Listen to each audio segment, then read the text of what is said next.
Laptop என்ன 2019ஆம் ஆண்டுக்கு பிறகு லேப்டாப் கொடுக்கப்படலை. 2019ஆம் ஆண்டு லேப்டாப் கேட்டு போராடிய மாணவர்கள் மீது தடியடி நடத்திய அரசு அதிமுக அரசு.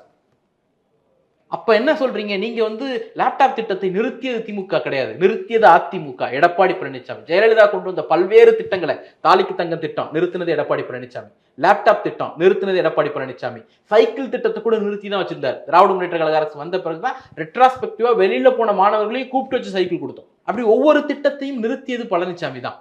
நீங்க இன்னைக்கு லேப்டாப் மீண்டும் கொடுக்கும் பொழுது எங்க மாணவர்கள்ட்ட இந்த அரசு செய்யக்கூடிய திட்டங்கள் போய் சேர்ந்துருமோ அப்படிங்கிற அச்சத்தின் விளைவாக, பயத்தின் விளைவாக, ஏற்கனவே தோல்வி உறுதி, டெபாசிட்டும் போயிடுமோங்கிற பயத்தின் காரணமாக அவர் கண்டதை உளறிட்டு இருக்கிறார். இப்ப சொல்றேன், நீங்க 404 எடுத்தோம், இவ்வளவு பண்ணிருக்கோம், 505 கொடுத்தோம் அப்படிங்கிறது இருக்குல்ல, அதிமுக எவ்வளவு செஞ்சுச்சுங்கிறத விட்டுருவோம்.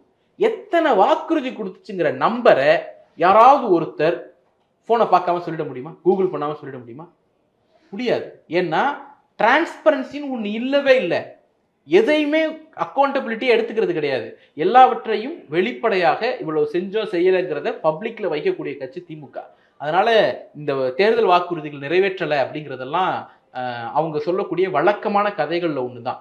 வாக்குறுதியில் சொல்லாததெல்லாம் நிறைய செஞ்சிருக்கோம். இல்லம் தேடி கல்வி வாக்குறுதியில சொல்லல, இல்லம் தேடி இன்னைக்கு ரேஷன் பொருள் போறது வாக்குறுதியில சொல்லல, புதுமை பெண் திட்டம் வாக்குறுதியில சொல்லல, நான் முதலும் திட்டம் வாக்குறுதியில சொல்லல, காலை உணவு திட்டம் வாக்குறுதியில சொல்லல,